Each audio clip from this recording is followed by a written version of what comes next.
Good evening, ladies and gentlemen. And right now, we're going to continuing our 2018 budget. As you know, we was unable to complete it last week, so I'm going to open up for public comment on budget issues only. Budget issues only. Please sign in, state your name for the record. It's always nice to see a new face. I reinvent myself every time. Hello, my name is Alyssa Back. I realized when I left here on Thursday that I had asked a question that I'm not sure I'm clear about the answer to, so I'm going to ask it again, which is if we want to propose something for the budget for 2019, how do citizens go about doing that? Well, the best way to do that is always, in any endeavor, really is kind of put it in writing and submit it to me. And also follow up with coming to the Council meeting. Council meeting.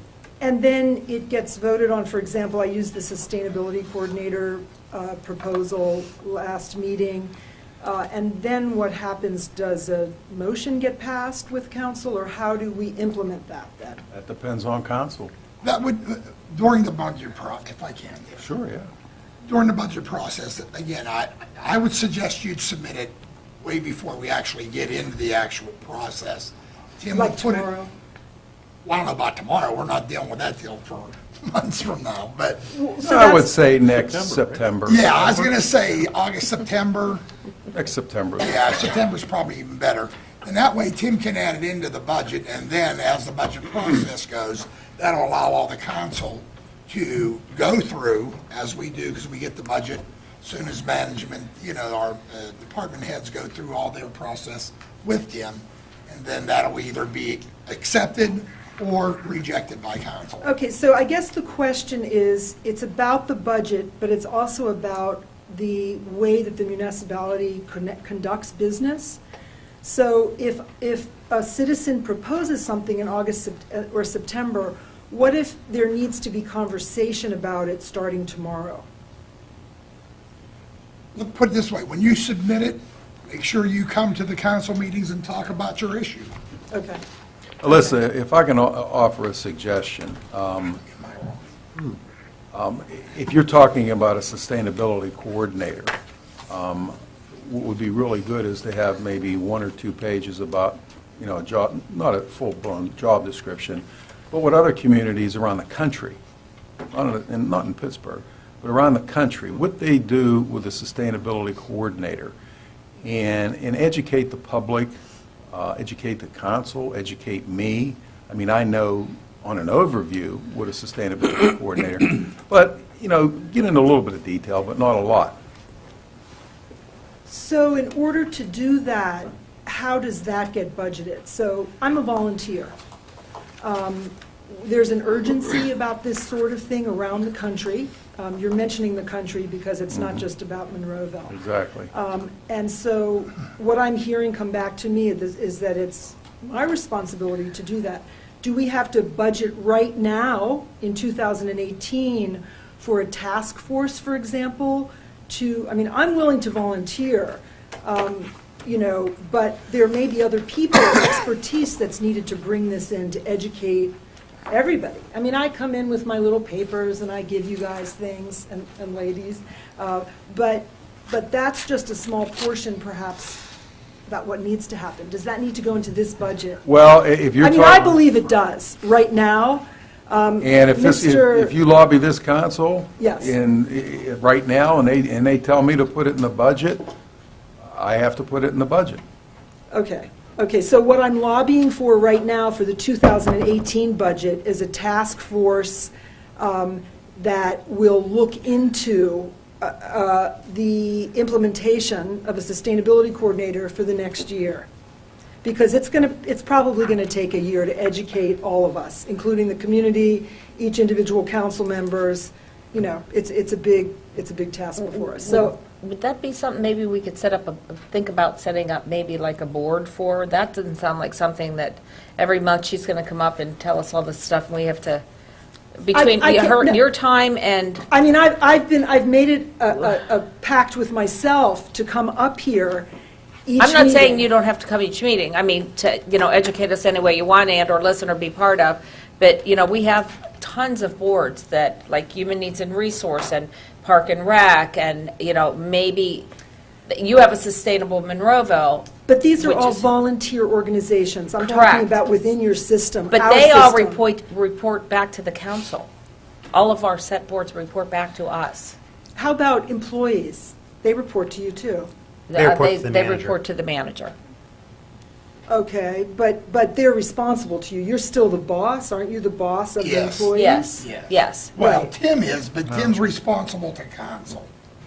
So I'm not talking about a board. I'm talking about an employee within the context. I know where you're trying to get to, but I'm Well, saying maybe a board could get to that Yeah, level. Yeah, go ahead, Ron.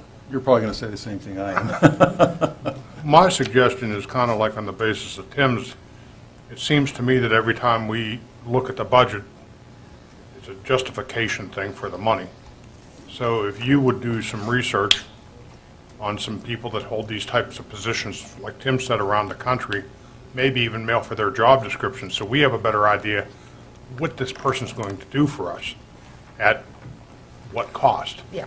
So is anybody on council, or is the municipal manager or current mayor or future mayor interested in doing that also? And then we can all show each other what we're coming up with? I don't know enough, And- I don't know, Here's a I don't know suggestion. enough about it that I would not, I personally, Alyssa. I'm going to say I would not be I willing mean, to. I'll offer a suggestion. When we have a new deputy mayor, whoever that may be, their responsibility is to appoint committees, boards, and commissions. All right, now, we do not have a sustainable task force, within the Home Rule Charter, but that doesn't mean an ad hoc one like we did with the Home Rule Charter Committee, develop that. See, that's where I was thinking about. Okay, now, when the new year comes around and Mr. Griesbach takes the mayor's position, then this council will have to vote for a deputy mayor. The deputy mayor is responsible for appointing that, and that may be something that the deputy mayor could put you in charge of, because you're the de facto head of the Sustainable Monroeville. You started it, and who gets appointed to that, maybe you might want to recommend to the deputy mayor who gets appointed to that. Now, one would think that it would be people that are going to the Sustainable Monroeville meetings, because they are the ones that are very interested in it and would want to do something like that, instead of us going out. When I mean us, I mean, me and the deputy mayor, or in advertising it or something like that. We already have people who are interested in it. When I went to the meeting last Monday night, there was about, a dozen people there. Out of that dozen people, up to the deputy mayor, do you want a 5, a 7-board task force? My recommendation would be keep it to 5. That's a nice number to work with. 5 people on a task force, but again, that's up to the deputy mayor and kind of this council as a whole with respect to a policy decision. I think that's an avenue to go in. Deputy Mayor, are you interested in doing that now? In other words, without waiting until January? I don't believe now would be the right time to do it. With us And- finishing up this year with the budget, it'd be best served probably for January. So you don't feel comfortable with that now. So if I propose it, how will that move forward now? In other words, I know that I'm kind of pushing right now, Well, because I any- feel that now is the time. Well, any idea that anyone has, whether it's a resident, or if it's a council person, or if it's an employee, any idea they have for the municipality, it all basically gets filtered through Mr. Little. And even, I mean, certainly Mr. Little has ideas too, that he, directions he wants to go with this community. He then takes those ideas and presents it to council. Then it's up to council to decide if we act on that, or how we act on it, or can we act on these things. So you're making the suggestion of the idea right now. It probably is twofold, is that council has to consider if we want to act on this or not. And I think what I'm hearing is most people probably maybe don't have all the information of what to act on it or not act on it at this point. So what we're doing is offering a solution, is maybe if we could have either a committee or a board to give us a better idea or give council a better idea of what you are proposing, then this council could decide to act or not act accordingly. It's a fair statement. I think, Alyssa, you've made it clear you'd like us to consider that. Well, I think Nick gave you a great idea. We can certainly pick this up in January because, again, right now, our focus is on this budget, and it's already been worked on. We're not throwing your idea out by any stretch, so don't take it that way.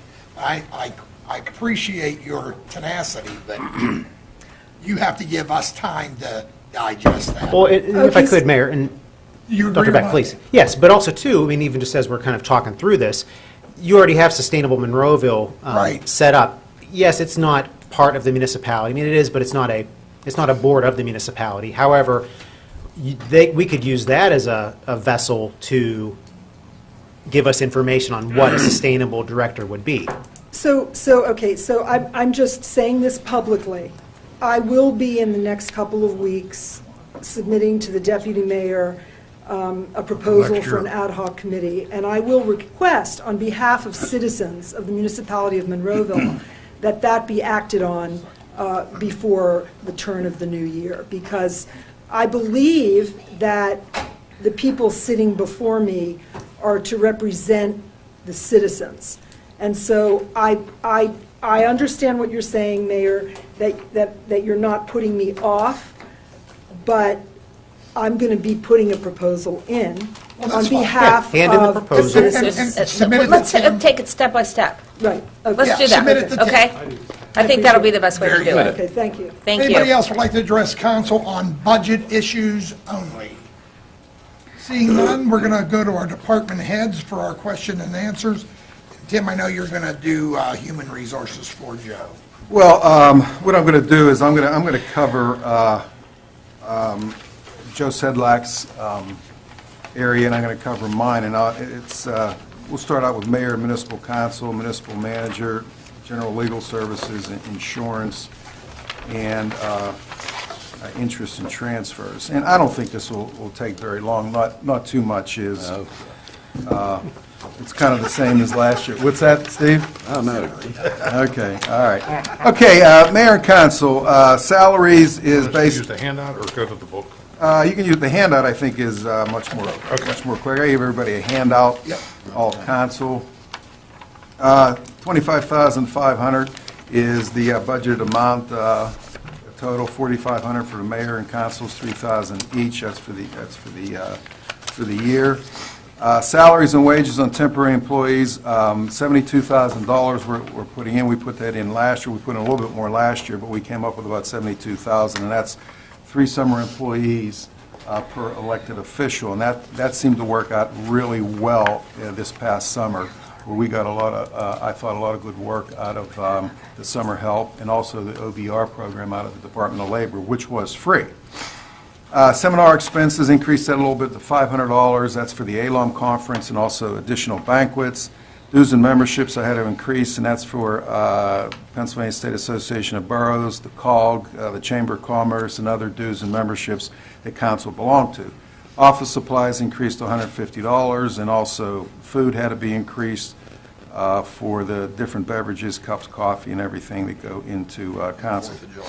And the 4th of July. Now, gifts, grants, and memorials, this is the only one that really has a little bit of explanation. I increased it to about $1,800 because our fireworks went up this year, and we hadn't had an increase in, I think it was about 4 years.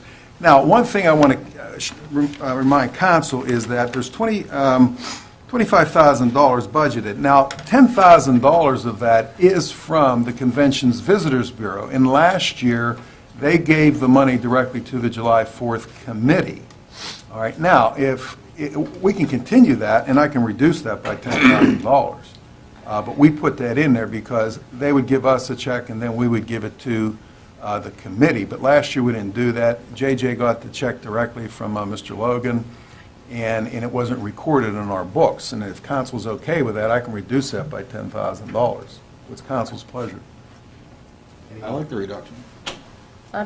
Does Does it really matter, though? It's kind mean- of just a pass-through. Yeah, it's a pass-through, but if it's a pass-through, we have to journal it. Right. And it has to be recorded. But if Sean just gives it to JJ, and they are the ones submitting $10,000, Let's take it off our books. Yeah, if We they're can take okay it with off our it, that's books. fine. okay. The only thing we got to do is remember why it's $10,000 less. Yeah.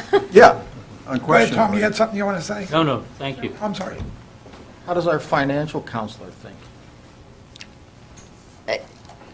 Since it's money that's a wash, it doesn't really matter. In the air of transparency, would She's saying it it's confuse wash things? Next. Okay, that Yeah. concludes everything for the mayor and council. Done with my question.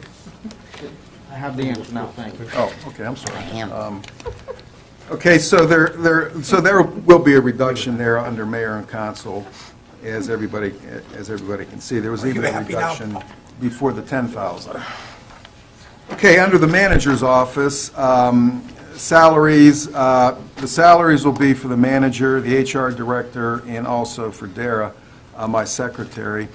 Now, one thing I want to mention to council is last year, Joe Sedlock was not he should have been, was not under the municipal manager's category. He was in finance, and he shouldn't have been in finance.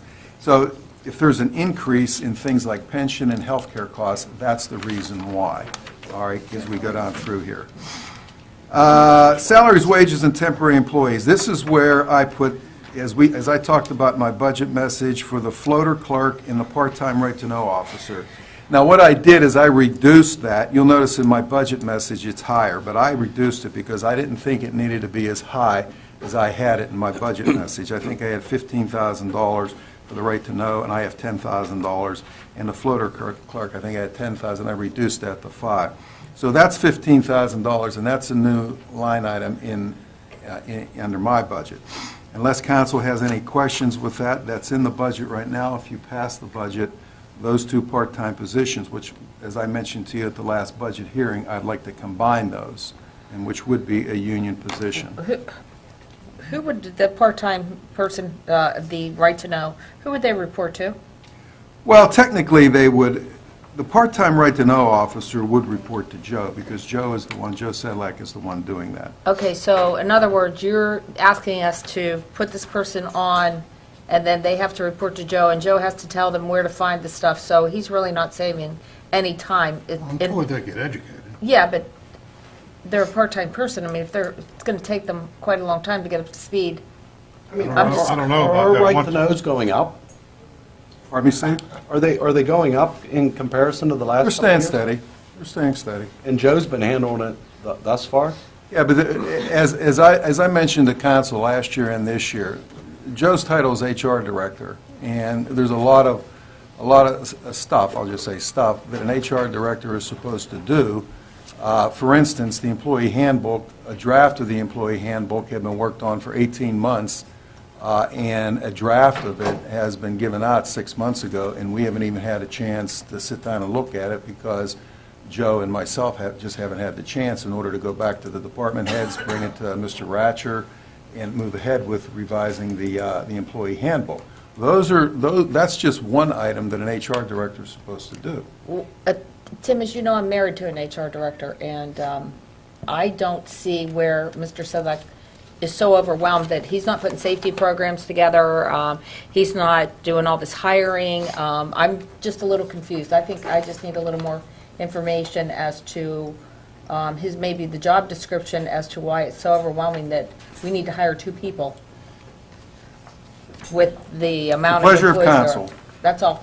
So I'm my just, concern is I'd like a agree. little more information on if this was to be, you said it was going to become a union position? It would have to be if you combine it with the So clerk's is that position. a different, we're going to get into a whole bunch of different bidding, and I What do you don't know expect- enough about it. Are there I don't- part-timers currently in the union? Yes. What do you expect the learning curve? Mr. Well, one of the things, as I mentioned at the last budget hearing, and I mentioned to the union, as this job description will have 2 or 3 years of experience in local government. It doesn't have to be somebody that has a lot of experience, but they just have to know the vocabulary of local government, what a variance is, what an MMO is, what a liquid fuels report is, just to use, use some vocabulary in local government.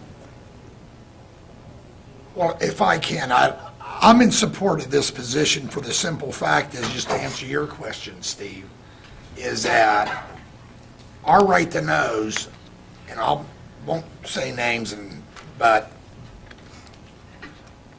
we keep getting appeals and appeals and appeals. Not only does it tie up Joe, it ties up him. Well, I believe the appeals go through our I solicitor, know, but it right? has to go through Joe first. So he has to So do Joe all- hands it over to the solicitor. Well, after he deals with Harrisburg.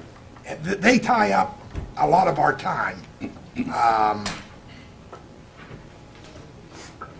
Certainly your vote, but I'm in big-time support of this position. My only concern is that Joe's going to have to be involved for at least 6 months.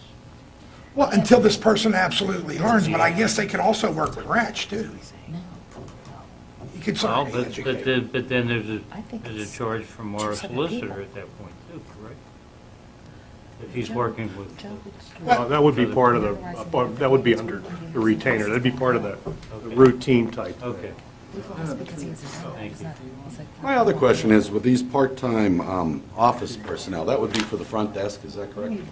That would be a floater up there for the front What desk. does, I mean, we have someone up there now. Why do you need a floater if you have that position? Well, we're running into, just yesterday, Greg, our front desk receptionist, he took off, and so now you have, Wouldn't they be transferred to your secretary per se? I'm just using that she as an can't do it, example. she's not a union position. Oh, Yeah, see what I'm saying? and What can't go to does every Public other Works either. department head, like, I know when I was in Public Works, if my secretary was off, I put one of my guys in that position, Well, to answer phones. I mean, it's somebody that sits up there and answers the phone and directs it. You mean those phones can't ring in a different office and there'd be an issue with unions? all right, look, here's the situation, all right? When the receptionist takes off, we have two union people, which is Darlene and which is Pat, they cover. Now, a grievance Because could... it's a union position. Okay, it I is mean, a- they wouldn't have to exactly. leave their desk, Darlene or Pat, if the phone was transferred to their cubicle or their office. Well, they don't have a problem with coming out, and they can log into Munis, and they can do their work out there. But if one of those takes off, then you have a problem, okay? So then the secretaries, Michelle, Way out of that problem. then the secretaries, Michelle and Maureen, they have to come out, and they have to cover. So if you have one or two of them off, then you have a problem where work. That sounds like a scheduling issue. I don't know. Well, it's Then whatever we need the... a part-timer for everybody that has vacation. All right. Well, I mean, it's That's the the way I pleasure of see it. council. What does council want to do? Are you suggesting to combine the positions to have one position? Or Correct. two part-time? No, one. One. One part-time position, That is correct. It'd be right to know and go into the company. and that's combining those two So it- amounts you okay. have? That is correct. And how many hours are you looking to? Well, I think in the beginning, you have to understand, by the time you get ramped up and you do hire somebody, I don't think you're gonna spend $15,000, $20,000 throughout the year, because you're not going to be really starting to call somebody in until maybe the beginning of the second quarter, probably. By the time you hire somebody, it may not be till late February. So I don't think you're going to be spending a lot of money on the position. My only other question would be, is the summer help we have, we use usually one of those people to be the floater for the phones and people on vacation as well, don't we? We did, but we had Tara, the girl, and we didn't have anybody at the front desk this year, I don't think. But we did have the girl that was in Park and Rec, and she came up on occasions and did a nice job, as a matter of fact. I don't think we had anybody in summer help. So that would cover that for the summer months. That's true. Potentially, Yeah, that's it what, could, that's yes. why that's kind of where I was going with that. These right-to-knows are very important that they be handled properly, and unfortunately, the state puts a timeline on them. And I've seen several occasions, I know I've talked to Mr. Ratcher, where Joe, not on purpose, just because of the way they fell, didn't get filed in time, so the state immediately rules against us, and that causes Bob to have to go downtown to court. And these right-to-knows cost a lot more time than I think a lot of you realize. And then they could end up costing us a lot of money if just the timing of the file or the response to these right-to-knows, and I've been reading them and seeing them, and I'm just saying that this person, along with filling in at the front desk, I think that money's worth it myself. There can be an extension. I'm just asking, is that correct? Yeah, yeah. A request for an extension on it? Correct. On Yeah. any? Yeah. right-to-know. One of the things I think that happens, though, is, so you have 5 days normally, 5 working days, business days. You can ask for a 30-day extension.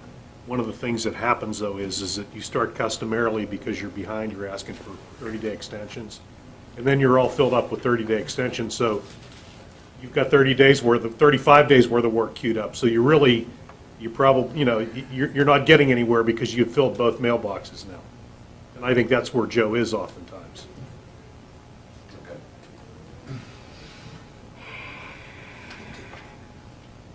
Well, I need, Council, what's our flavor?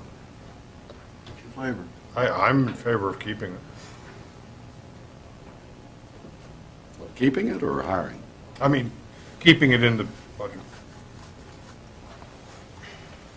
I mean, are we voting on every item tonight? No, I mean, I just item. need This I is need a the consensus whether to They're put it all- in, take it out, you know. Well, this can be decided before we pass the budget. Sure. If council needs more time to gather Sure. more information, maybe dig into like the time that is required for the right to knows. Maybe that's what we all need to kind of sit back and maybe look at the numbers that we've had over the past few years, maybe look at the appeals that we've had, and maybe that'll give council a better understanding of what we require here. Sure. But we can make that decision before we pass the budget. Is everybody No okay with question that? about Yeah, I mean, that makes more sense than just saying, Well, Instead of just, and if we would, let's just say offhand that we would say, we don't want that in the budget, and then the time comes where we see that, we really could use that, we can always, the money would be in the general fund, right? After you lose a bunch of right-to-knows. Why am I losing a bunch of right-to-knows? You Mr. said that Sedlak's not when the time resigning. comes that we see that we need them, that would be. No, I'm talking more about the workload. the workload. I'm just asking. We could still, You after can, budget you passes. can make a budget adjustment at any time Time- during the year. Okay, I'm just Unquestionably. making sure that I understood that Sure. correctly. That's all. We okay, Don? I like that we knocked the number down, though. That we're That going to take a I little do. deeper into this issue. and there's fine also with me. been some I effort. think you should. I know Mr. Little's talked about in the past as far as, and our website does have a great deal of information, almost all the information that we have. And now we've added a few things, we have the YouTube channel where the meetings are, so if we can reduce the items that we have to deliver because they're already accessible either through our website or through different means, then that might reduce the workload as well on the right-to-know officer. Can we put our right-to-know requests on our website? That's a Ratcher question. Yeah, they're public documents. They are public documents. If I you mean, want the public would get an idea of where we're at. Oh, yeah, we could certainly do that. The decisions, we can do that as well, yeah. That's a great idea. I know what you meant. You didn't get what you meant. So, Mr. Little, let's say, for example, we choose not to go forward with that part of the budget. But that $10,000, that'll be put somewhere else, is that correct? Or when we put it somewhere else, it'd just be taken out of the budget, and you'd have So- less So expense. we'll lose that $10,000. We reduce the budget. It- Just No, it just reduce. reduces the budget. Just It goes in the reduces it. general fund, it would Yeah. stay. Right, okay. So Linda's question was that somewhere down the road, all of a sudden, we say, well, maybe we should have done this. So that 10,000 could be there, and we could vote upon that. You can make a budget adjustment during the year. Okay. You Thank can you. do that. Next item, Tim.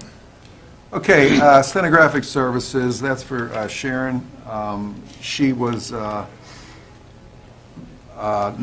she was in the budget last year, but I have her separated out, and that's under line item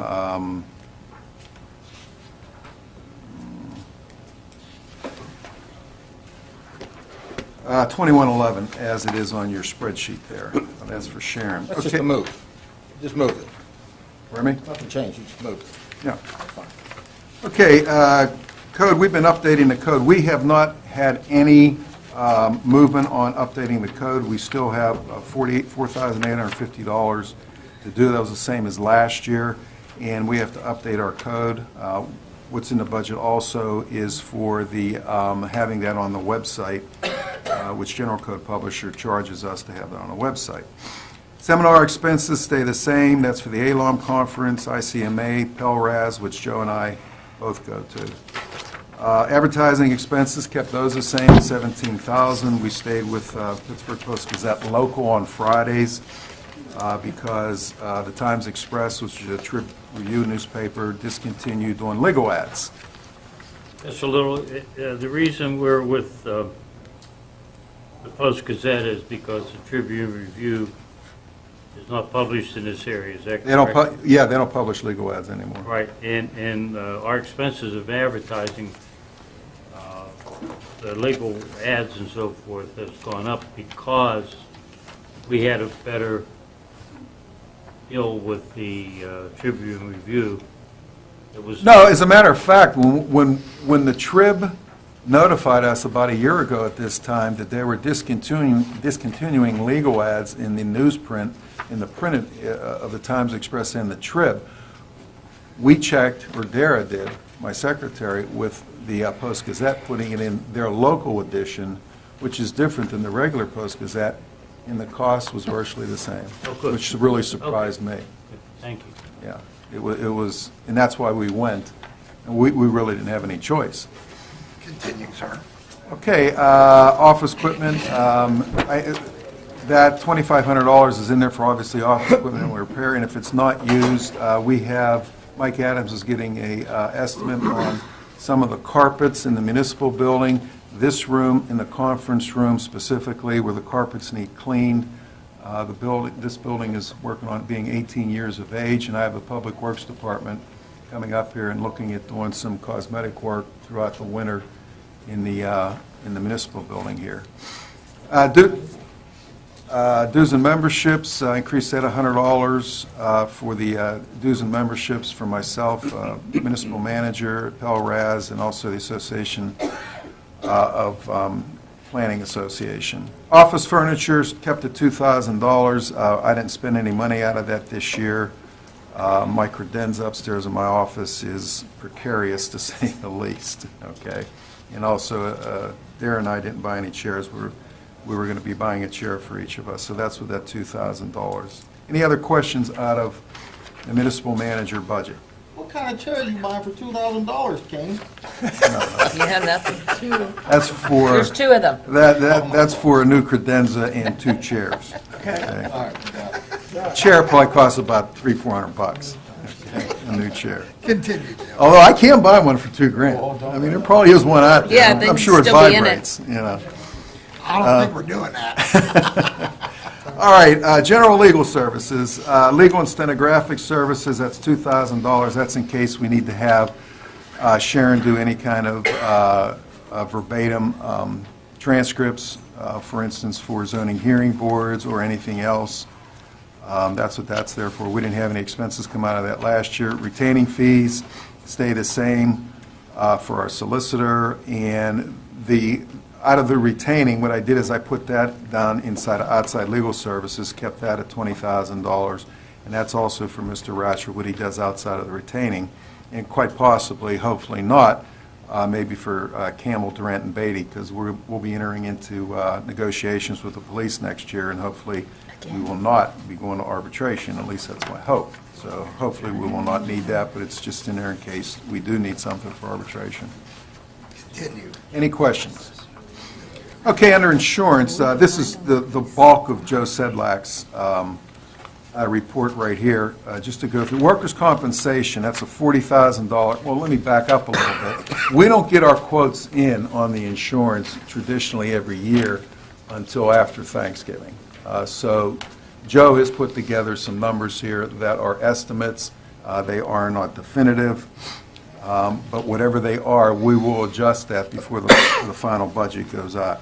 We have a $40,000 increase in the workers' comp. However, as I've stated there, I'm going to discuss this further with Scott Adamson about reducing that, because as you can see in your spreadsheets there, that hasn't been as much in previous years.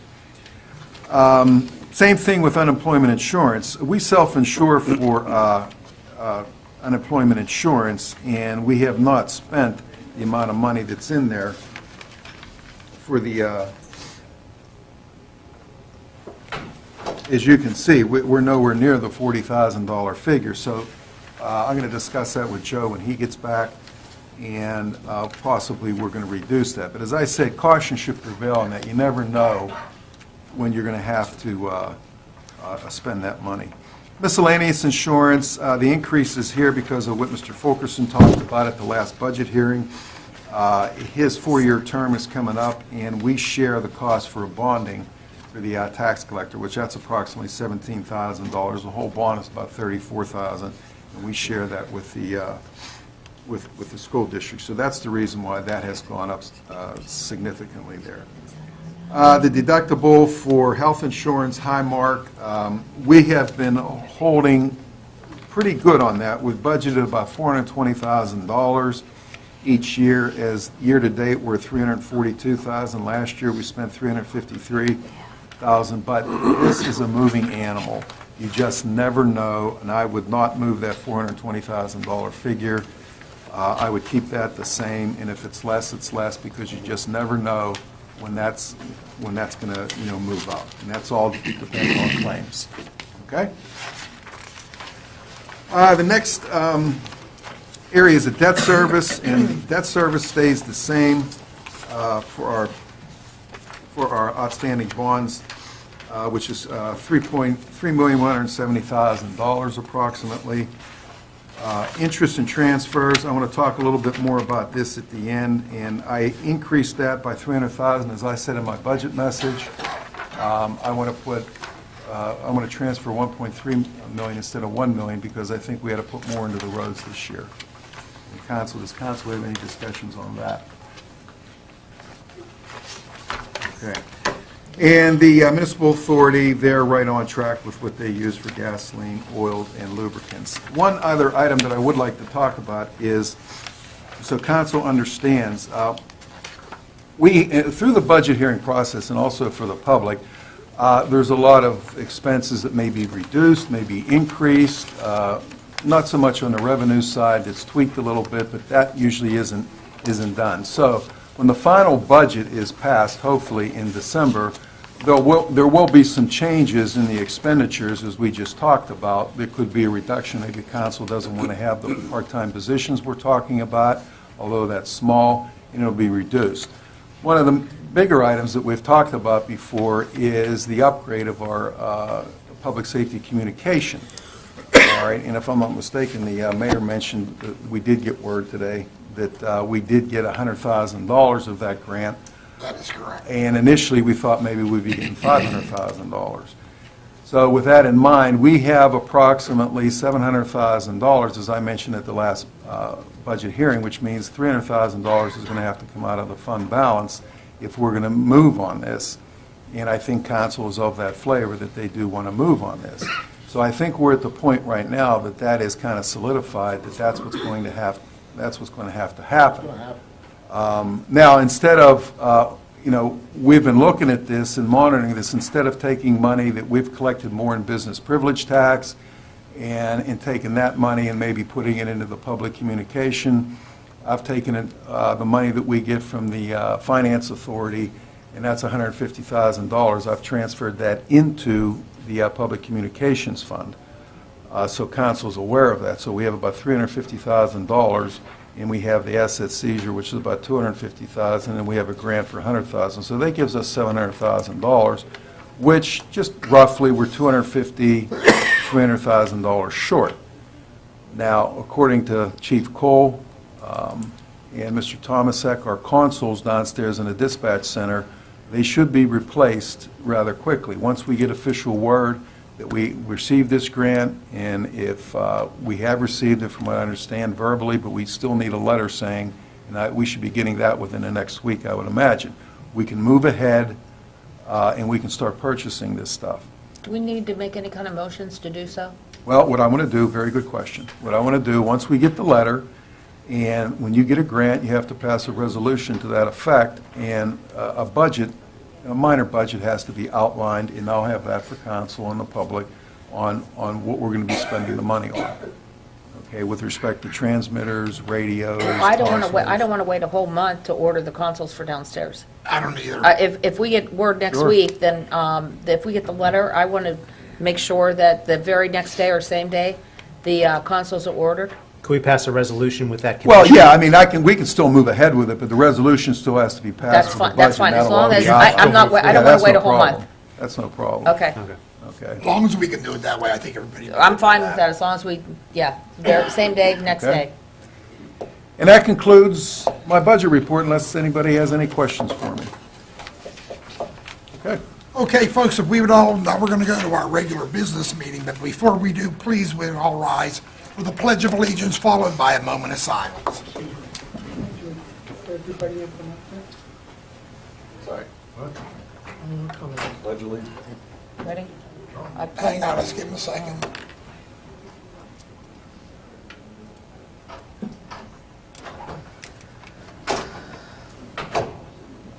We'll give him a second, folks. Come on in, if you're coming in, we're going to start the Pledge of Allegiance.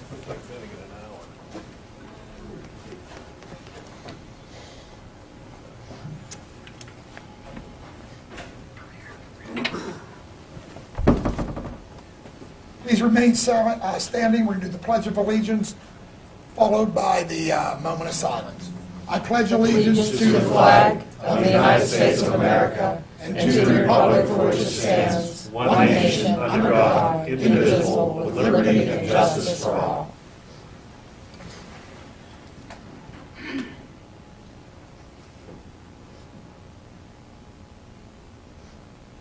Thank you. You may be seated. Please make sure your cell phones are muted or off. Please make sure your cell phones are muted or off. Roll call, Sharon, please. Mayor Arsengo? Here. Mrs. Gatos? Here. Dr. Griesbach? Here. Mr. Harvey? Here. Mr. Johns? Mr. Clary? Here. Mr. Duncan? Here. Mr. Wilson? Here. Mr. Little? Here, you caught me with a mouthful of water. Mr. Ratcher? Here. Choked. Ms. Rock? Here. Mr. Hugus? Here. Mr. Sedlak? Mr. Weldon? Here. Okay, before I open up for public comment on proposed agenda items, council conducted an executive session for personnel litigation reasons prior to the budget hearing, the first budget hearing, Thursday, November 2nd, 2017, beginning at 6:40 p.m. until 7 p.m. Council legislative action, if any, shall be taken at tonight's November 14th, 2017 council meeting. And right now, ladies and gentlemen, I will open it up for public comment on any of the proposed agenda items. Seeing none, we'll close that proportion of the meeting, and we'll go look at our, Mr. Mayor. I'm sorry? Is there somebody want to come The up? gentleman was trying to get up. Oh, I'm sorry. Please sign in, state your name for the record. Yeah, my name's Mark Sosi. I live in Monroeville.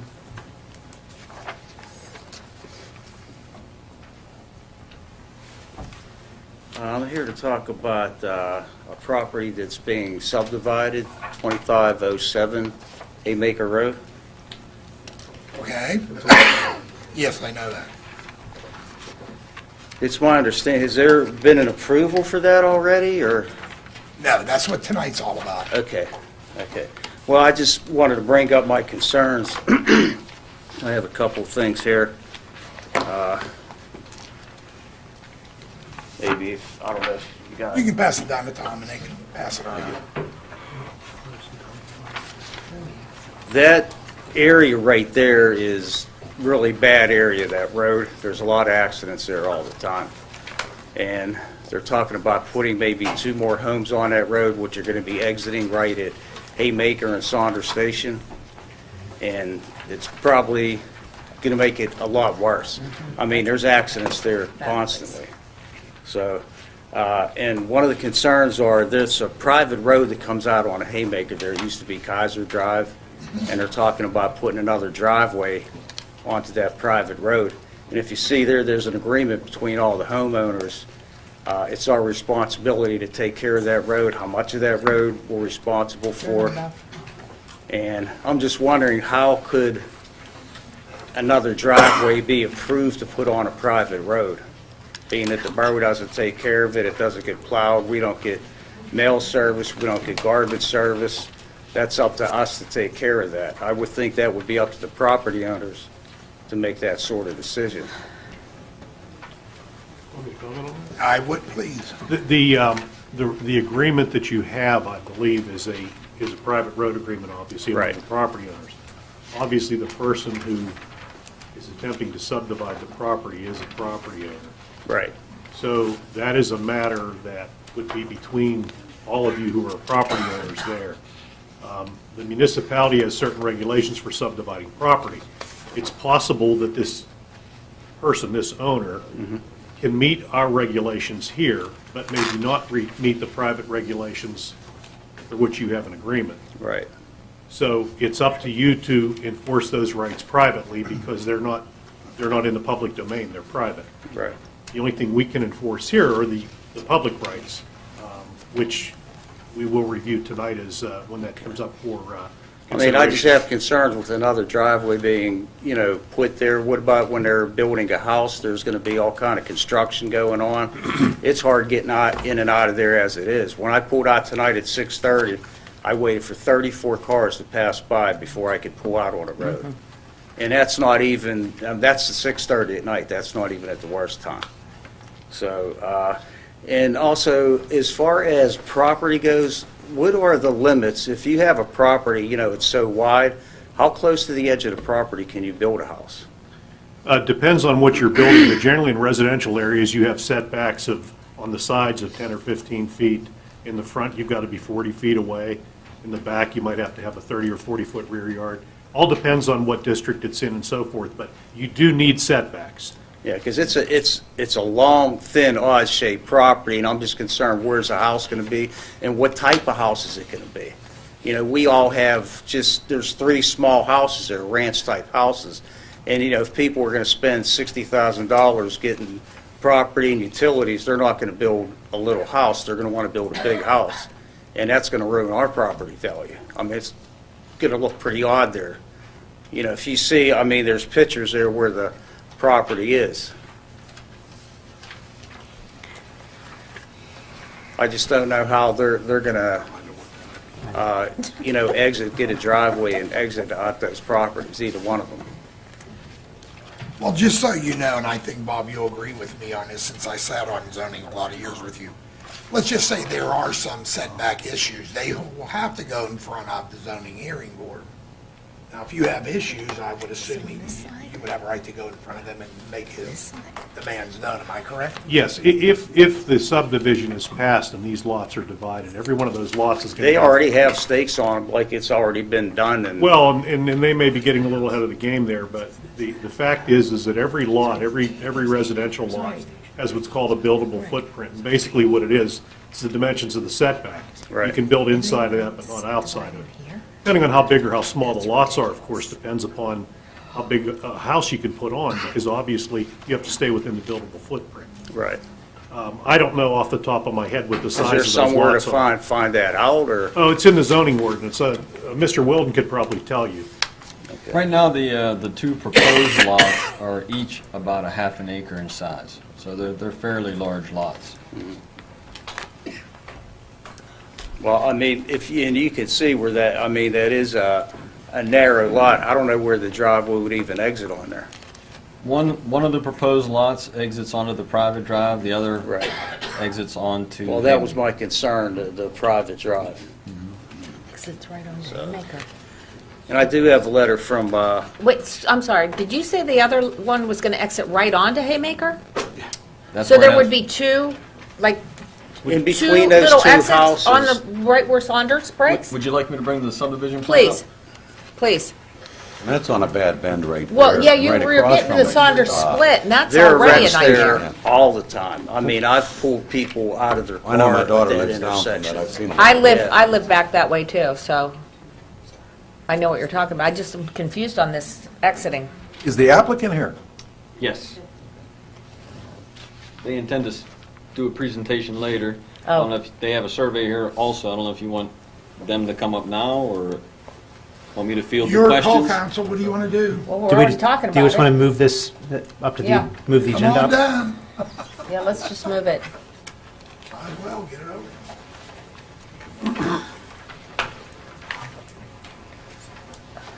Please sign in, both of you. State your name for the record. Alice Layton.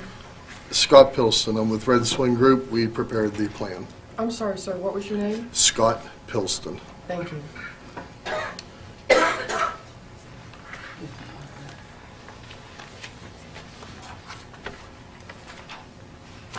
Ma'am, if you want to speak, you need to sign in and say your name as well. Yeah. No. You already Yeah, said yours. everybody needs to sign Everybody in. has to sign in and say their name, state your name. It's Ann The pen's Mountain. hanging off the side. It's Ann Mountain. And state that you are a resident of Monroeville, obviously. I'm sorry, not did our you say your name? developer. She didn't hear your name, I'm sorry. Ann Mountain. Thank you.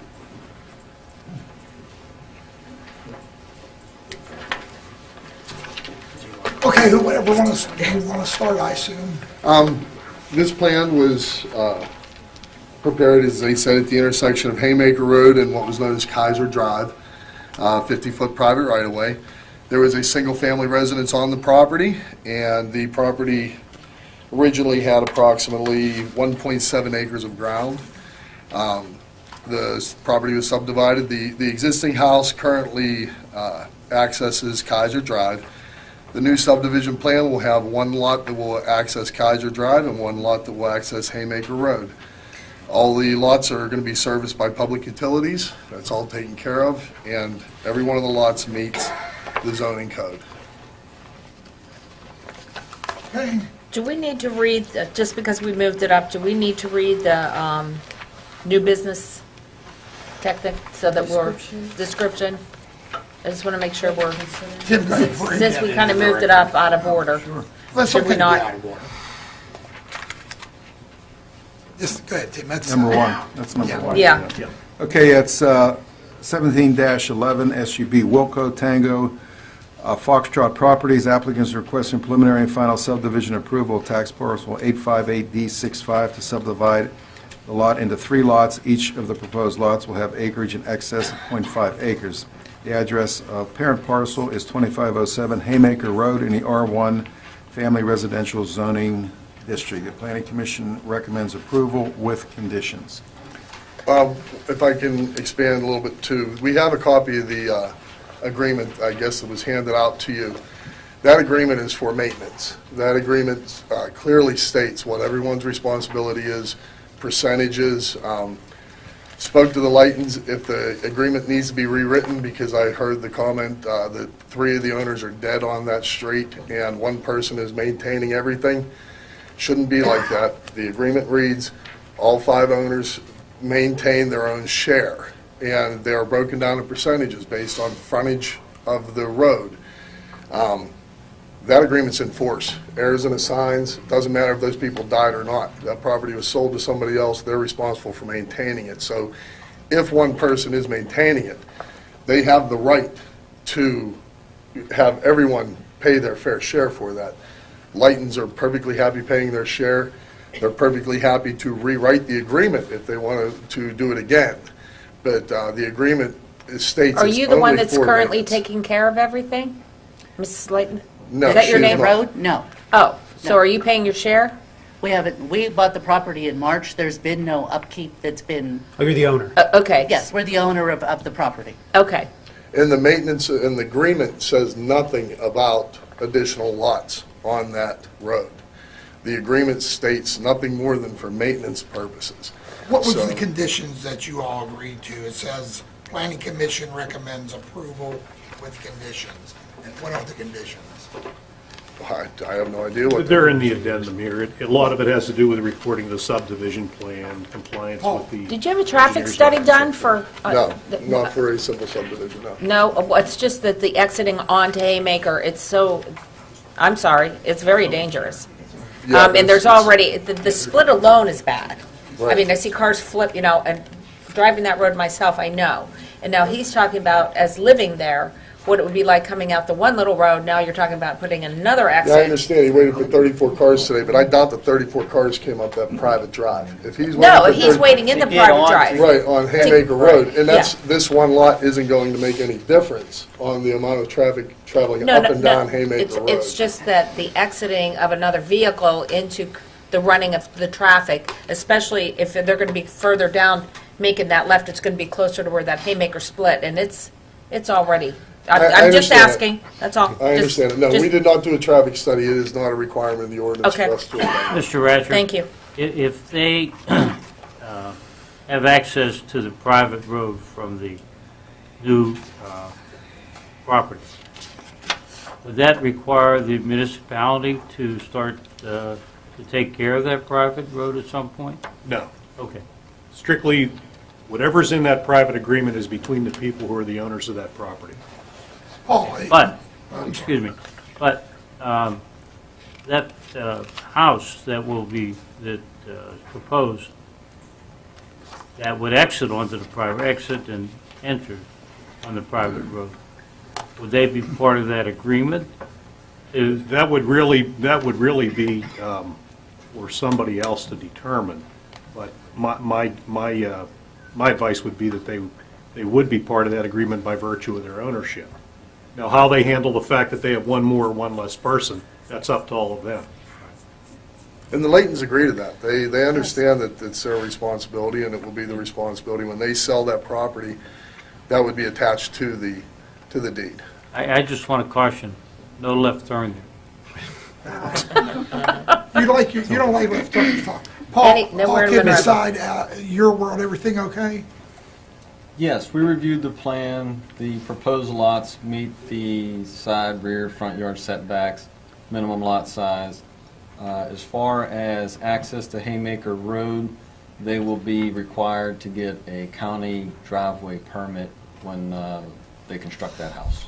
So the county will review that as well. Mayor. Sir. Ms. Layton, will this be the existing house on Haymaker that you purchased? Will that be your primary residence? No, it is a rental. We purchased it from an estate in March, and we've done some construction on it and remodeled it, and we actually just signed a lease. We have people moving in January 1st. Okay. Now, where does that property exit from? The ones that you remodeled, the property you remodeled? Where does it exit from? Where's the From entrance? the private lane, From the private drive. from the private drive. And the other concern is there's also property on the other side. You know, they could subdivide that and put 2 or 3 more homes over there. I mean, is this what's going to happen? We have, you know, we moved there because it was a private road and it was, you know, quiet and whatever. And now, you know, if properties get sold off and everybody's adding a driveway onto there, you know, I don't know where it's heading. So. Do you have any comments? I do. Please step over where he is so we can hear you. We did not come to the last meeting because I received an email from Todd and Sorry, could you Alice. speak into the mic? Yeah. Go to the center one. Oh. The center one. Yeah, thank you. We didn't come to the last meeting because I received an email from Todd and Alice on October 20th. Who's stating- Todd and Alice? Layton. I'm Oh, Alice, okay. and Todd is my husband. Thank He's you. out of town. I just thought, who is that? And it says, "We just wanted to let you know that the council approved our subdivision at the last meeting." Oh, okay. So we assumed that everything was already done until we found out about the meeting tonight. But our concern is, it is a private lane, it is one lane. We have small children that ride their bikes on that road. We have several, like 4 little kids that ride bikes on that road. When they were having bushes taken down, we couldn't even get down the lane. They had to move their trucks for us to get down to our property. We're worried about the construction trucks with the kids on that road. They're getting off the school bus, they're walking down the road. It is very hard to get out of our street in the morning and in the evening. My neighbor who lives on Haymaker now, that it comes out of her driveway, Saunders Station and Haymaker, she's right there on that bend. She's in California, and she sent an email. I don't know if you guys would want to read this or not, or if I can read it. She is You can not certainly resident. do that. That's your Okay, so this is from Mariette Hartle. It says, "With regard to the request for subdivision at 207 Haymaker Road, I mentioned a few concerns. I question the accuracy of the property lines. The recent stakes show some of my bushes being right on the southern line. It has long been accepted that the property line was 3 to 4 feet from these bushes. Also of concern, of the 3 suggested lots, the one of most concern is adjacent to my property. Again, she's coming right onto Haymaker at that bend. To have access to Haymaker Road at that location could create a danger, as there is a blind viewing both north and south of Haymaker. Further traffic becomes congested as vehicles stop to make turns onto Saunders Station, and with many accidents that have occurred over the past year, it would be a dangerous area to have a driveway. I am also concerned about the building type, size, and distance from my home. I hope that council will consider these points when reviewing the request for the subdivision. Regards, Rayette Hartle. Yeah, please submit that in so we can put that part of the record. Just How to do the answer school a few of those buses questions. pick up the children? At the end of the road? Yes, yes. At the end of the road? Okay. To answer a few of those questions, your ordinance requires a 15-foot side setback, right? That the house isn't going to be any closer than 15 foot to the side of the property line. The Hartle's house is only 13.4 feet from the property line. So I find it hard to take that argument that she's worried that somebody's going to build too close to her, right? I mean, we're going to be farther away from the property line at a minimum than she is right now. As far as access onto Haymaker Road, as Mr. Weldon said, that's up to the county. That's really not even up to Monroeville Borough. That's a county road. And if they cannot meet the site distance, they won't get the access, the HOP that they're going to need. Again, I find it hard to, a person that lives 13.4 feet away from his property is saying, I don't think there should be a driveway right here. Where is their driveway? You know, and as far as people that live on a private road and they're saying, well, I bought this house because I'm on a private road. Well, this property was for sale. Any one of these people could have bought this property. They could have done whatever they wanted. So this is private property. I mean, these people have met every bit of the ordinance. They haven't done anything wrong with this subdivision plan. Any other comments? I would just like to clear up one thing. The email that you got from Todd and myself that said council approved, that was our miscommunication. What we meant was the planning and commission. We have never done this before, so we didn't realize that it went planning and commission and then it came to council. So that's where the No, that's misunderstanding fine. was. And that's why they weren't here last week. They Yeah, didn't you're know right. that there was 2 meetings. They came to planning commission. They didn't realize they had to come back to I've council. lived on that area since 1962. It was all gravel roads. Where Rayette lives, that was nothing but a dirt road and apple orchards there. So, I mean, when they built her house there, they didn't know Saunders Station and Haymaker was going in. That was built in 1960s. So, it's very congested there, and there's accidents there every day. Okay, anything else for the record, folks? Council will pick this up in the appropriate time and vote on that. But let's just continue on to, is there anything else? I'm not trying to rush you. Anything else you'd like to say? No, that's it. Okay, very Thank good. you. Okay, would anybody else like to address council on the proposed agenda items only? Seeing none, we'll close that portion of the meeting. And now I'll look for approval for the Citizens Night meeting of October 5th, 2017, the council work session of October 5th, 2017, and the regular council meeting of October 10th, 2017. Any further additions or corrections, council? Seeing none, is there a motion on the floor? Motion? Second. Roll call, Sharon, please. Mrs. Gatos? Aye. Dr. Griesach? Aye. Mr. Harvey? Aye. Mr. Clary? Aye. Mr. Duncan? Aye. Mr. Wilson? Aye. And moving our approval of our reports of our tax collections. Once again, council, any additions or corrections? Seeing none, is there a motion on the floor? Motion. Second. Roll call, Sharon, please. Mr. Wilson? Aye. Mr. Duncan? Aye. Mr. Clary? Aye. Mr. Harvey? Aye. Dr. Griesach? Aye. Mrs. Gatos? Aye.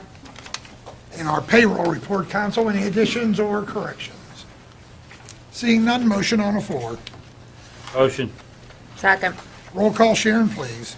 Mrs. Gatos? Aye. Dr. Griesach? Aye. Mr. Harvey? Aye. Mr. Clary? Aye. Mr. Duncan? Aye. Mr. Wilson? Aye. And our list of bills and budget transfers, Tom, anything you would like to add? No, thank you, Mayor. Steve? I have nothing, Mayor. And Paul? No, sir. Ron? No, Mayor. And Linda. Motion on the floor. Motion. Second. Roll call, Sharon, please. Mr. Wilson? Aye. Mr. Duncan? Aye. Mr. Clary? Aye. Mr. Harvey? Aye. Dr. Griesbach? Aye. Mrs. Gatos? Aye. And council, we're going to go to our vacancies on our boards, commissions, and authorities, and I'll do it in order. I mean, nominations or appointments, Tom? None tonight, thank you, Steve. sir. Yes, Mr. John's not being here. He asked me to make two nominations for him, one being the Monroeville Municipal Authority with Mark Dillman. Second. With a second? Can we do that? Wait a minute. Is that position open now? I was on a roll. You're just nominating. Oh, okay. Yes, Is that for open? nomination. Just nominating. I'm sorry. Oh, okay, yeah. I thought I heard it different. Yeah, okay. This is a nomination only. Yep.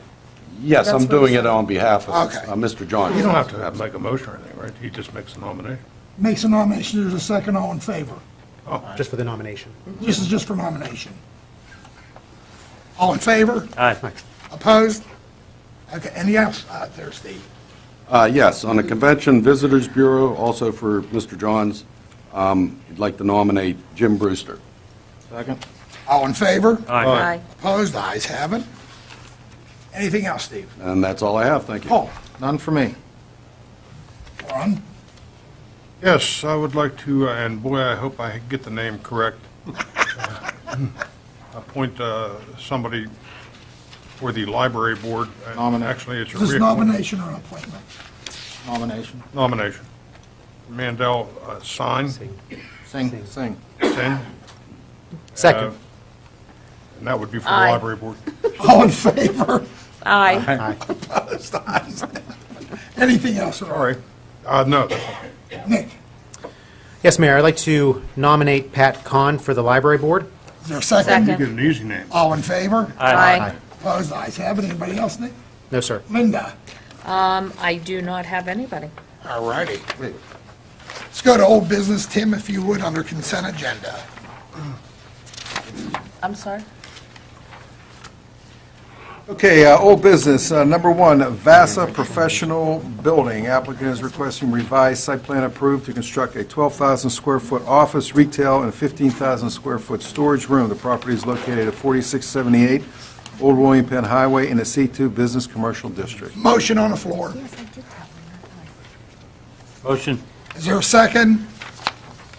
Second. Any questions or comments? I assume, Jack, you want to say a few words? Come on, Jack, don't be shy. Come on, just give me a break, Jack. This is the revised. My name's Jack Finnegan, I represent the applicant. At last Thursday's meeting, we were instructed to prepare a list of approval, hopefully approval conditions that two of the citizens want who are here tonight, Mrs. Yes. Wen and Ms. Rosslin. We did that. Unfortunately, I couldn't get it done till today, but I did it, and I gave it to Bob Ratcher. I hope he's okay with it. I submitted to the administration and the folks, and I think it's now incorporated into your list of conditions for approval. So if anybody has any questions about that, we'll be happy to address them in any way. That was all taken care of, I'm sorry. And the citizens, I'm sorry, the ladies that were here the other night? Yes. Can they approach and just tell us that, yes, They they're certainly satisfied? can. I just want to make sure everyone's on the same page. While they're coming up for the record, the conditions were incorporated. There is an updated resolution. Right. They are contained And in I want to that make sure they resolution. have that and they're happy and everybody's, Please state your name for the record, sign in. Jan Rawson, Monroeville.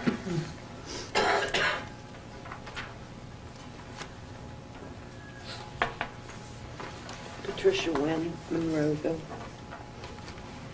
Linda, you have some questions for the lady? that they had conditions between each other after a meeting, which we, of course, were not party to, and that those all were going to be incorporated into the new document that we have, and that everybody's happy and on the same page. So Yes. that we can move forward. Yes. Perfect. That's all I just wanted it into the record that everything has been taken care of and everyone's satisfied. Yes. Any other Okay. questions or comments from Thank you, council? ladies. Jack, you want to say anything else? No. We are. He must be feeling well. Okay, Jack. There was a motion and a second. Roll call, Sharon, please. Mrs. Gatos? Aye. Mr. Wilson and Mr. Clary, I believe. What do you want to do? Oh, Mr. Duncan, okay. Aye.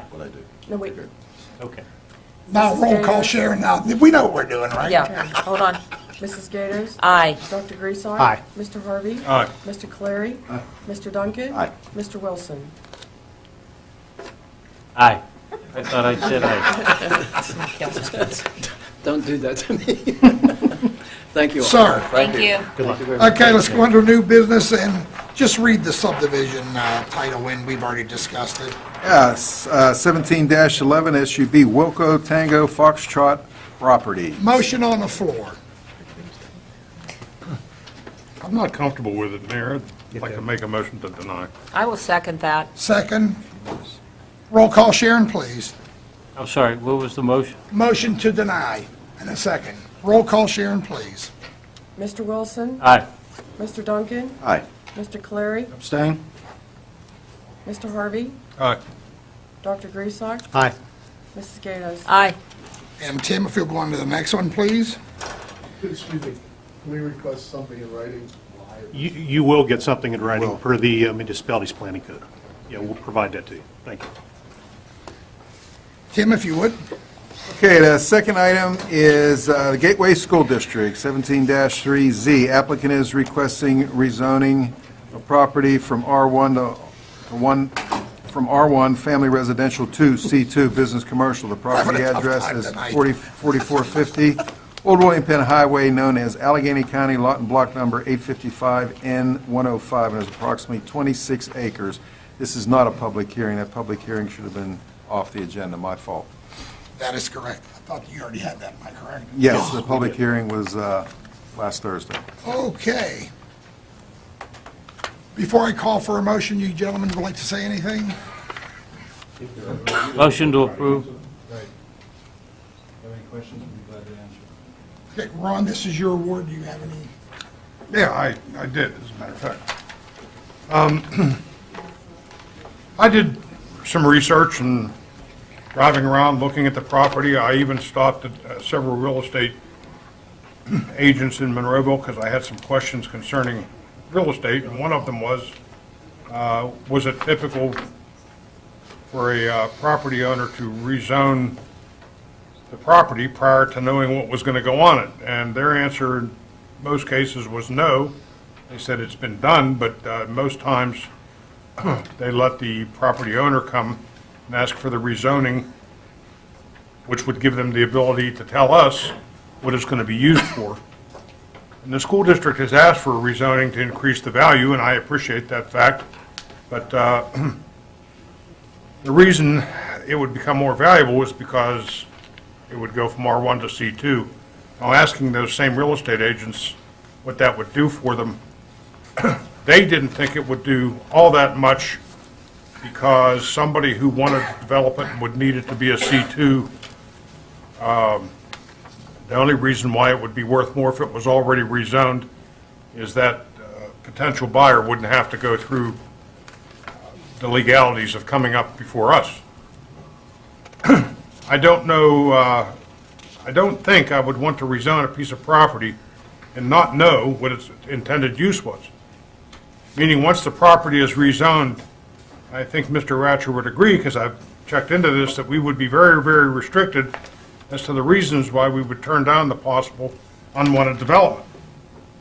We've experienced rezoning issues on this council before, and I believe all of you probably remember them. As long as a piece of property is zoned properly, the reasons for denying the development are very limited, and I refer you to the Temple on Neighbors Creek Road, and also the development that we just passed on Old William Penn near Mrs. Rawson's house. C2 has a very long list of permitted uses, so I believe the school district can still get their fair value and let the developer come up in front of us for the rezoning and the plans to whatever would be built there. Even if the property is not rezoned properly for the intended use, many developers have appeared before us and or the zoning hearing board to receive their proper zoning and permits for what they intend on developing the property for. And it's for that reason I'd like to make a motion to deny the request of rezoning to the Gateway Middle School property. I will second that. Yeah, but There was already a motion. there was just one motion to approve, but no second. That's So, what, Mr. Ratcher? what- Well, why don't you find out if there's a second to that motion? I don't know that you asked for a second. No, I did not, Okay. because we start talking. So Is there a let's second find out on if there is one. their approval? Is there a second on the approval? Seeing none, that motion dies. We had a motion to deny and a second. Am I correct? You second. Roll I call. second. Roll call, Sharon, please. Mrs. Gatos? Aye. Dr. Griesach? No. Mr. Harvey? Aye. Mr. Clary? Aye. Mr. Duncan? Aye. Mr. Wilson? No. 4-2, right? 4-2 for the ayes, it's Yes. denied. Okay, Tim, if you'll move over to motions. Okay, motion, the first one is a motion to place a half-page advertisement in the amount of $100 in the 2017-2018 yearbook of the Gateway Hockey Club. Motion on the floor. Motion approved. Is there a second? Second. Questions or comments? Roll call, Sharon, please. Mr. Wilson? Aye. Mr. Duncan? Aye. Mr. Clary? Aye. Mr. Harvey? Aye. Dr. Griesach? Aye. Mrs. Gatos? Aye. Tim, if you go to the second motion. Tim, excuse me, I have a question on the Gateway School District. My question is that, since we denied it, that it may be more difficult for them to sell that property because we denied it. There's a 26-acre opportunity there for us to put that property back on the tax rolls. And we denied that, and anybody that's going to commit to develop that is going to know that we denied that.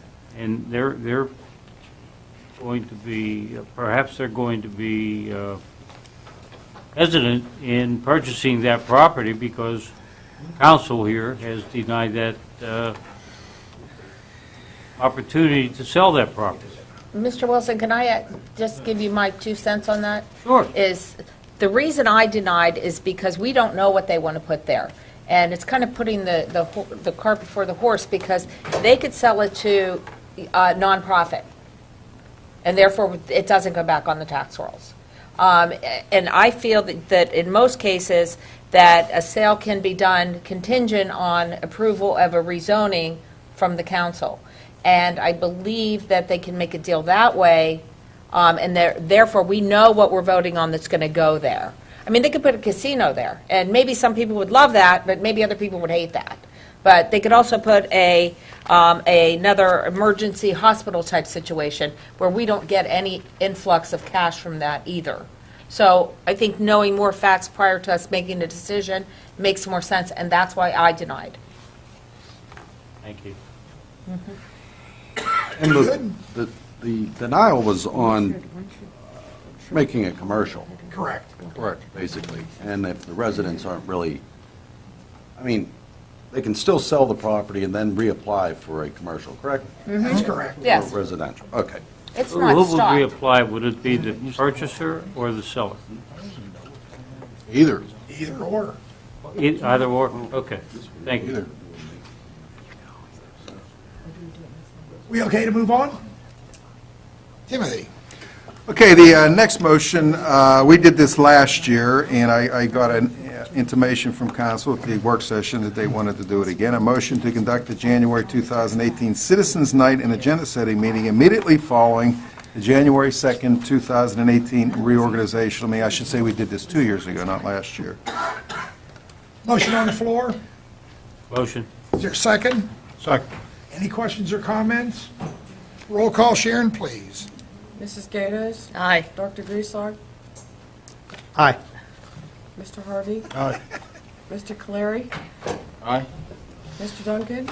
Aye. Mr. Wilson? Aye. Tim, if you move over to resolutions. Okay, the first resolution is resolution implementing the National Incident Management System, and we discussed all this stuff at the Thursday work session. Motion on the floor. Mayor, I'm sorry, I wasn't here last week, and Oh, sorry, that's right. I would like to know more about this. Base, Thank you. The National Incident Management, basically, Tom, if you haven't taken the test for that, the NIMS as they call it, What it is just knowing the vocabulary and overall procedures. If we had a emergency management where we had to coordinate in knowing the different procedures that elected officials would do. Usually takes a couple hours on the website. Maybe you've done it before, because this came out right after 9/11, and it came out in about 2007, 2008. All elected and appointed officials that had anything to do with the emergency management plan. For instance, if we had like a hazmat spill, if we had an airplane crash, and we had... define the roles of everybody. Exactly, and we had to make emergency command center with Doug as our emergency management coordinator. And certain elected officials have different duties to do. Nothing, real like going out and giving anybody CPR or anything like that. But just to know, what people were talking about on the radio and different things of that nature. Thank you. Does that help, Tom? Yes, sir. We had a motion and a second. Roll call, Sharon, please. Mr. Wilson? Aye.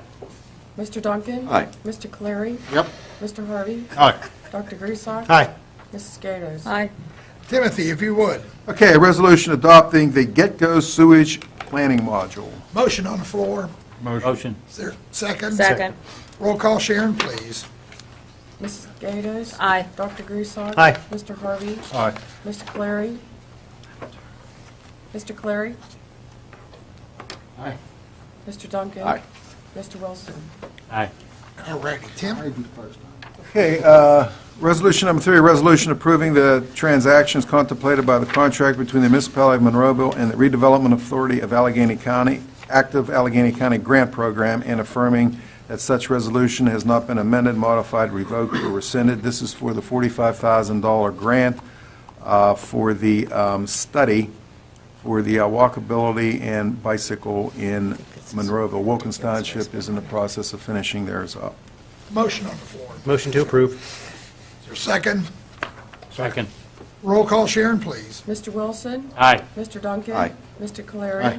Mr. Harvey? Aye. Dr. Griesbach? Aye. Mrs. Gatos? Aye. Thank you, Tim. Bob, if you'll do the one ordinance. We have an ordinance granting temporary and permanent easements over tax parcel number 745-N-365 to the Borough of Pitcairn pursuant to Section 501H of the Home Rule Charter for the Dirty Camp Run Flood Control Project. This is a steeply sloped property that's really of not much value, but it will enable Pitcairn to get the flood control project done and to maintain that project in the future. This is just granting them the access to fix it and keep it fixed. And the ability to go back on and to maintain it, yes. Yeah, and the property is just, it's almost a cliff, so. Motion to approve. Second. Roll call, Sharon, please.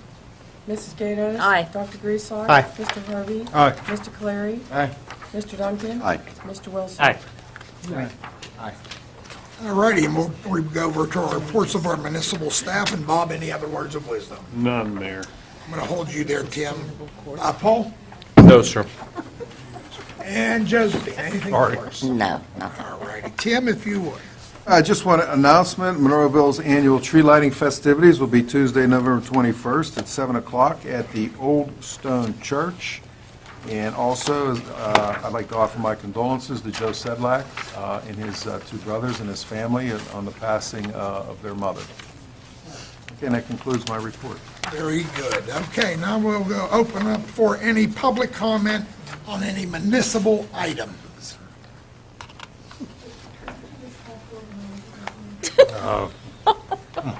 Public comment on any municipal items. Really? I'm going to do that under my My name is Alyssa. Are you from Monroeville, Alyssa? I'm from Monroeville. Still? Okay. And I was being a bad student because I was chattering and I wasn't listening to the agenda. We noticed. You're going to timeout. My timeout will be at the microphone tonight. On the back of my list of 158 streets that are potentially going to be up for seismic testing, which we have posted on the municipal website, I wanted to remind people that there's a 200 square mile radius of communities, including Penn Trafford, Penn Hills, North Huntington, Plum, Upper and Lower Borough, Oakmont, and Pitcairn, which are in various ways struggling with the shale gas play in western Pennsylvania. You can look on fractracker.org, and I encourage everybody to do that, to see the state of Pennsylvania, which is a rectangle. From the lower southwest where we are to the upper northeast is the shale gas, and that's what the Huntley and Huntley group and Geokinetics are going for in Monroeville right now. There's somebody here tonight, which hopefully all of you or some of you will speak with, who moved to Edgewood because she needed to leave Butler County because there were so many fracking-related things near her, 2 compressor stations within a mile of her property. If fracking comes to these communities I'm mentioning, we share the same airspace. It will translate into damage to property value, people not being able to get mortgages. Realtors will often not list houses where fracking is involved. Air pollution, groundwater pollution. I'm inviting people to talk with my new friend Laura, who I met yesterday at the League of Women Voters Shale and Public Health Conference down at the University of Pittsburgh. I'm wondering, Mr. Mayor, I have mentioned this several times, but there's not been any answer during a public meeting. Is Monroeville interested in signing on to the Paris Climate Agreement? Yeah, it's certainly up to them, and Mr. Mayor, the mayor of Pittsburgh has signed on to the Paris Climate Agreement. very good. So just in case you're not familiar with it, I just I am handed familiar you with it. a copy of it. We're really interested as citizens of Monroeville in a protective oil and gas ordinance that is very specific, and we handed it to Mr. Ratcher, to Mr. Little months ago. We know that you're working on it, and I would like a specific answer tonight as to where that is. We would like to go by the South Fayette ordinance, just as when we presented the seismic testing ordinance. We need specifics because we understand that fracking is allowed now in our industrial zones. And this list of 158 streets that are up for seismic testing are within several miles of our industrial zone in Monroeville, Pennsylvania. We're very concerned. We need to know that there are proper setbacks in place. We need to know all the things that are in South Fayette are in place. And so it's been a number of months. We know there are other issues with the lawsuit that's being posed in national court, federal court with seismic testing. But we are looking for a specific answer at this point about when you are going to advertise, if that's necessary. We're not sure of the protocol. But what is the time frame involved to putting in protective ordinances in the zones that now fracking is allowed with no limits in Monroeville? First of all, it is incorrect to state that fracking is allowed with no limits in the present ordinance. That's not correct. Can you correct me, please? Well, I don't have the ordinance in front of me, but there are regulations, is what I'm saying. So in other words, it's not a case of just anybody can come in, I want to frack there, I can do it. There are regulations in the current ordinance, okay? Okay, Just to and- put your mind at ease with respect to that point. Is that on the website? Because I have not seen that. It's in the, we can put the ordinance on if it's not on. I don't believe it's on the website because Well, I all the see- ordinances are on there. But Yeah, they may not be there in a user-friendly fashion. We need, no, okay, so if they're there, they need to be in a way that when you go on the homepage, any citizen can find it easily so that it's user-friendly. And I know that we have a great IT person here who knows how to do that. Because when I looked at the website today, I didn't see it. And so, Okay, well, that's, Mr. Little, I think, is the one you want to direct that to. I'm a quasi-outsider, I don't get into the website. I asked to have things put on there, and they say, yes or no? So Usually yes. So my understanding, based on attending all the meetings and listening as carefully as I know how, my understanding is that fracking is allowed in industrial zones only, not anywhere else. Correct. And fracking-related things like injection wells, like compressor stations. No, I don't agree with that. Okay, so we have to look at compressor stations in the municipality, we have to look at. Well, we're looking at all that and trying to develop a comprehensive ordinance.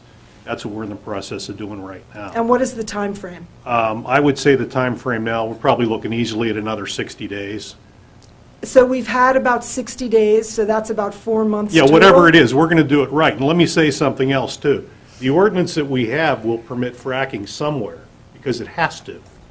Absolutely, we understand, but my understanding was that it was limited at this moment in time based on what's in place to just industrial, but what you're telling me No, is... it is right now. You are correct about that. The fracking can take place in an M2 industrial. Does We have that- M1 and M2. Does that include injection wells, compressor stations, and all relations? No.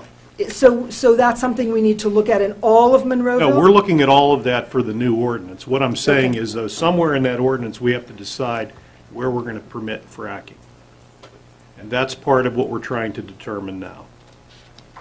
So can we as citizens understand where that process is?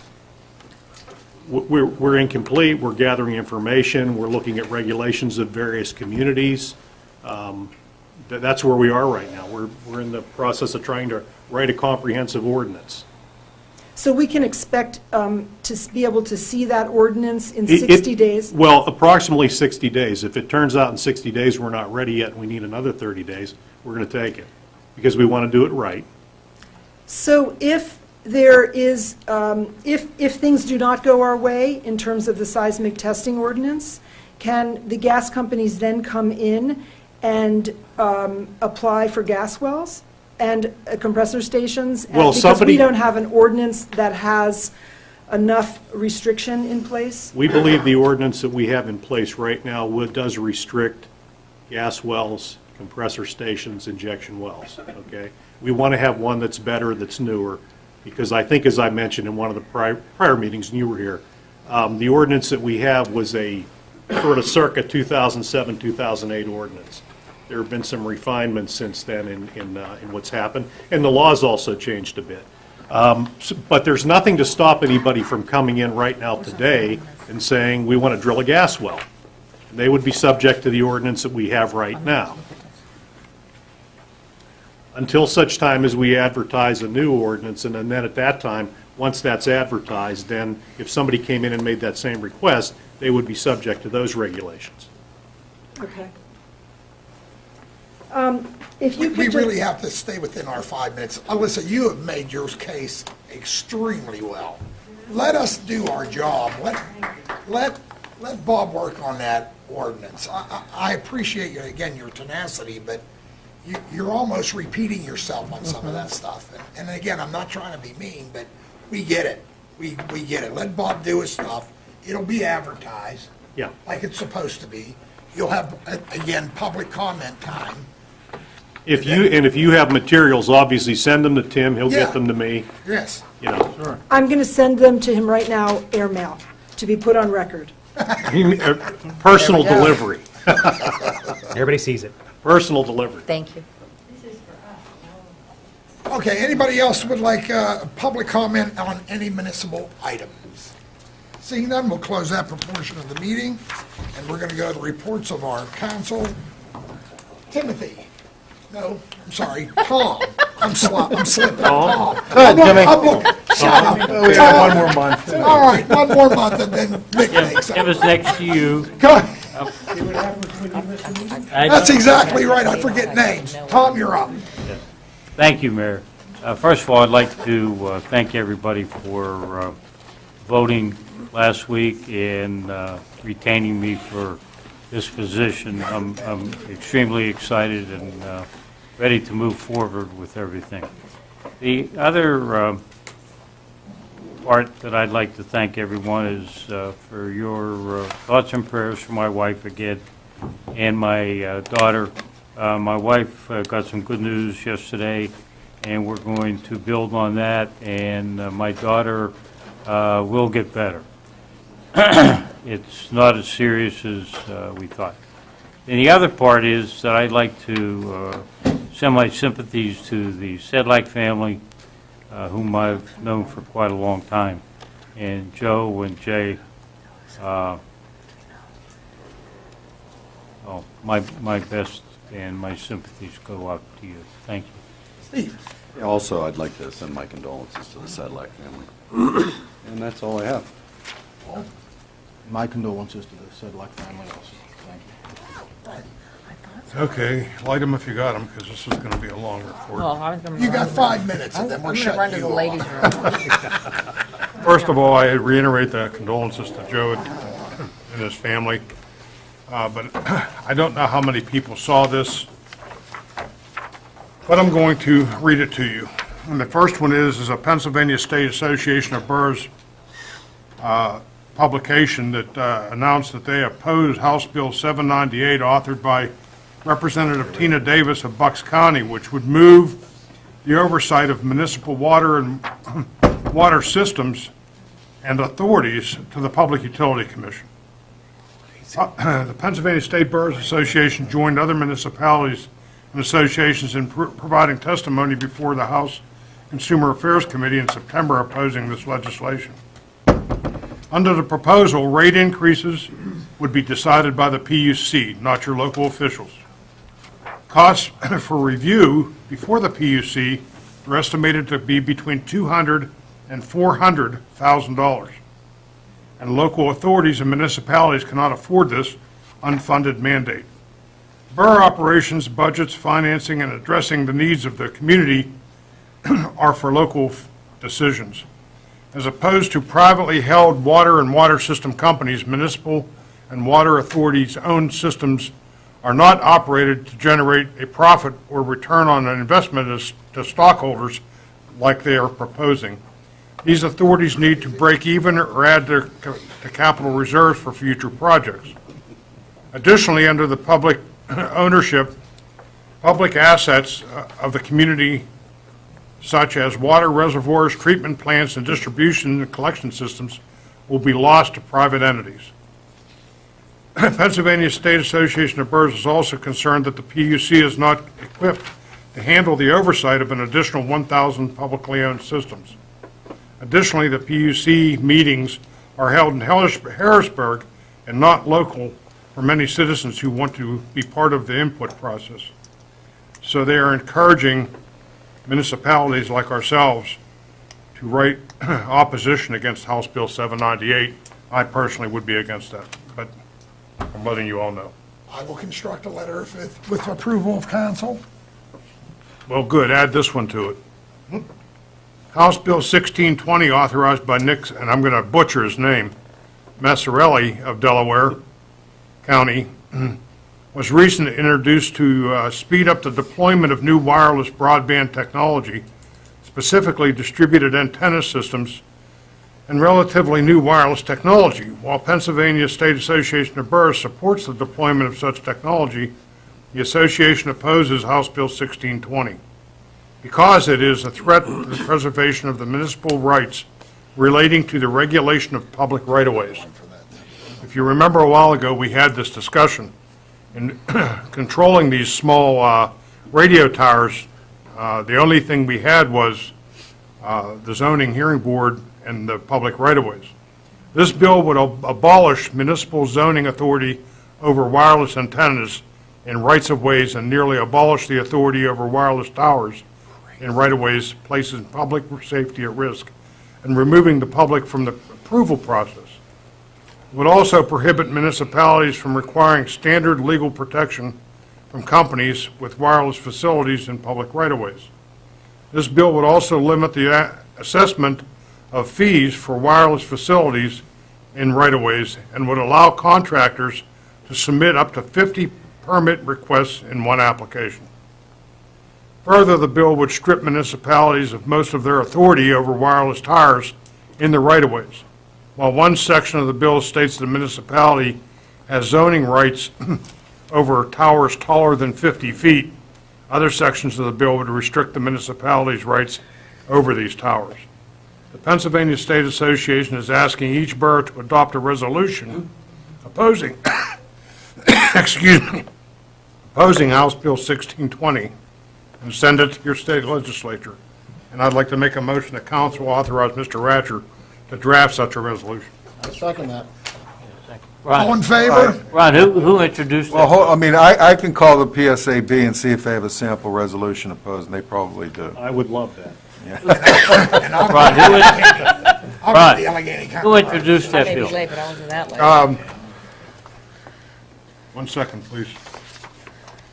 That was introduced by, again, I'm going to butcher his last name, Nick Misserelli of Delaware County. I don't think he's listening. I think you're okay. I think you mispronounced that. It should be idiot. So, Well, anyway, I'm good with that.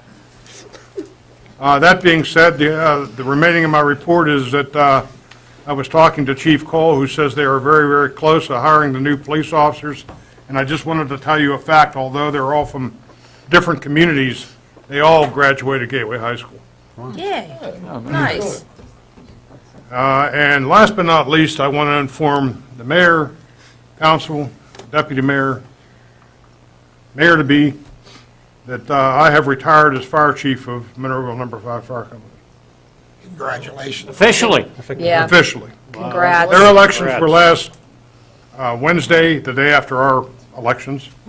And Ben Rudd is now taking the position of chief Congrats to Ben as well. starting tomorrow. And I had 36 years into doing it, 48 years with the fire department. I'm still going to be active, but it was time to change hats, and so I've retired. Congratulations, Chief. Congrats, yay. Thank you for all your service, Ron. Well, they were probably glad to get rid of you anyway, Ron. Nick? Yeah, a big tip of the hat to Mr. Harvey and Absolutely. all the time and effort and energy he put into the fire hall, and they and this community is lucky to have you in that position. So, tip of the hat to you. I'd better step it up. Well, he's got some big shoes to fill. And best wishes to Mr. Rudd.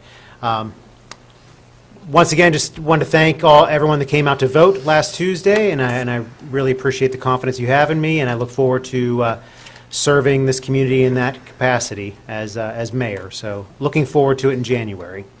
I want to thank the Monroeville Senior Center, or the Council of Senior Citizens, for inviting me over for lunch today for their soup day. It's always a great event, so thanks to them and Tara and her staff for always putting on great events over there at the Senior Center.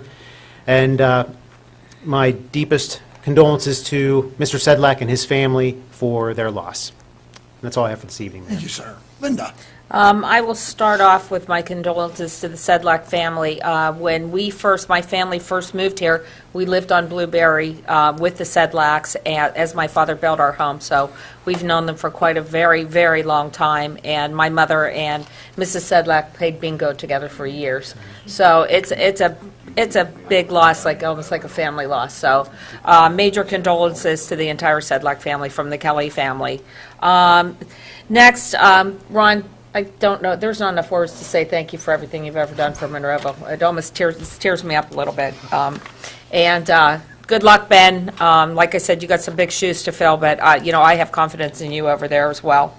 Happy Thanksgiving to everybody. Please enjoy your families, and remember why we are thankful that we wake up every day and we have so many rights in this great town and the people that are in it and the ones that work hard for us. Also, the thanks go out to the horrible weather that we had last week and everybody that took their time to come out and let their voices be heard, that they liked the direction that we are all going in, that we're going to continue to go in, and that it's for you, the public. So I want to say again, thank you for that. And last, Linda, that was 23.5%. Oh, I thought the weather. Yeah, no, the 23.5%. It was above what the primary was because Which it's is 19%. It's great, but it's a shame because everybody has the right to do that, and a lot of people lost their lives, so it should have been way higher. But again, I will thank everyone that did come out.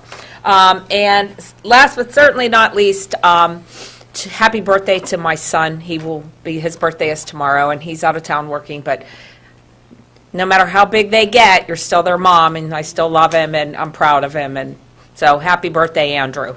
And that will be it Here, for I me. just have one, may I say? Oh, wait, and thank goodness that your wife and your mother are doing so, your wife and your daughter are doing so well, Tom. Thanks, Gil. So, I'd just like to say congratulations to our newly elected mayor. And I'm really looking forward to working with you. And I'm sure the rest of your council is too. Thank you. Thank you, Mr. Wilson.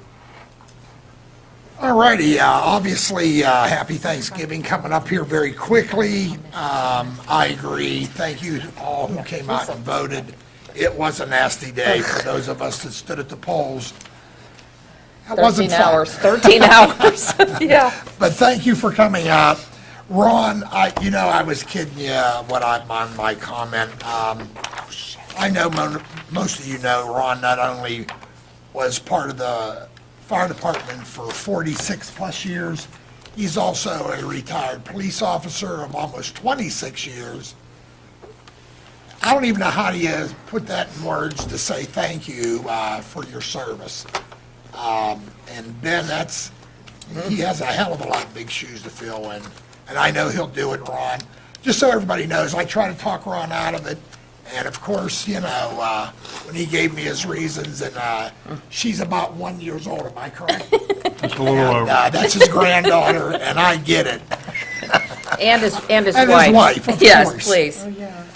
Joe, if you'll put up Joanne's picture for everybody, please, can you do that? Ladies and gentlemen, this is Joanne Sedlak. She not only has the Sedlak family been a part of us, she also sat up here as a former Ward 7 council person. What a wonderful family the Sedlaks have been in.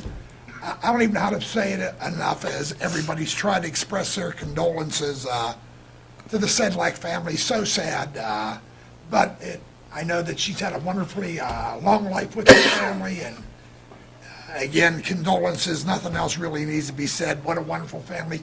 A lot of good stuff they did for us here in Monroeville. And with that, I would like to make a motion to adjourn. Motion. Second. All in favor? Aye. Thank you and good night. Okay.